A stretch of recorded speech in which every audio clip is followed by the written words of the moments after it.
So I picked Marfan syndrome.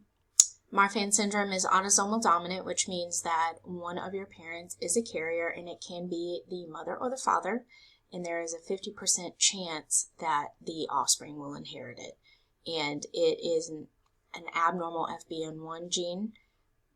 We inherit 2 from our parents, one of the non-carrier and one of the carrier.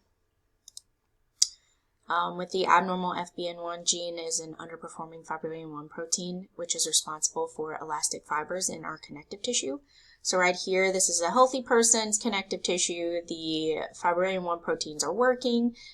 Someone with Marfan syndrome, they just don't have great connective tissue because of the abnormality of the fibroin-1 protein. People with this syndrome do present physically and also have internal issues. These are some of the more common physical symptoms. People with this syndrome have they're really tall, and their arm span tends to be longer than their actual height. They have long faces, deep set eyes. They can have chest abnormalities like here, flat-footed. Sometimes they have scoliosis. They have really long fingers and toes that are really bendy, and sometimes they can have eye abnormalities. So in this photo right here, this person's retina is detaching. They do tend to need glasses because they have really, really poor eyesight. Internally, their heart is the primary concern because of a heart valve enlargement of the aortic valve.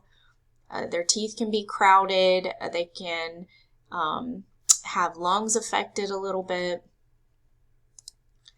Diagnosis can be done majority of the time with physical examination and diagnostic testing. Medical history is really helpful because, if one of your parents is confirmed to have it, then you're more than likely that's what you have. Sometimes you can do genetic testing if necessary, but because it isn't necessary all the time, it can be quite expensive. This child right here was physical presenting of Marfan syndrome right away. The ears, the eyes, sometimes people with Marfan syndrome that do have similar symptoms kind of resemble each other. 1 in 5,000 people are affected by this. Just in the United States alone, about 200,000 confirmed people. There are people who don't know that they have it.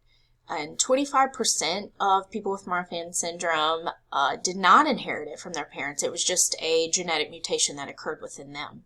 It can occur again in men and women equally, and all races and ethnicities.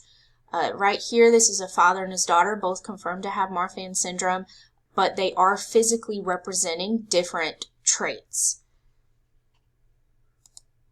There's no cure, but there are treatments. It's really just about management to help with the quality of life. Some people need pain management because some people with severe forms, their ligaments are affected, connective tissues, they're really tall, so it's a lot of stress on their bones. And sometimes people even need surgery. It obviously does affect lifelong because you're born with it. Doctors do recommend that people with Marfan do not do any kind of contact sports. They need to be careful with physical exertion because of their heart conditions. They can live into their 70s easily if they really take care of themselves. This gentleman right here, his name is Isaiah Austin. He played for Baylor College basketball team, and he was on an NBA track, but after they did a physical examination, it was determined that he had Marfan syndrome. So legally, he was not allowed to play for the NBA. This guy was a huge fan of his. He also suffers from Marfan syndrome. They just have to be really careful because they could literally kill themselves because they're so fragile on the outside and the inside. These are just all my sources for my information, and then, of course, my images.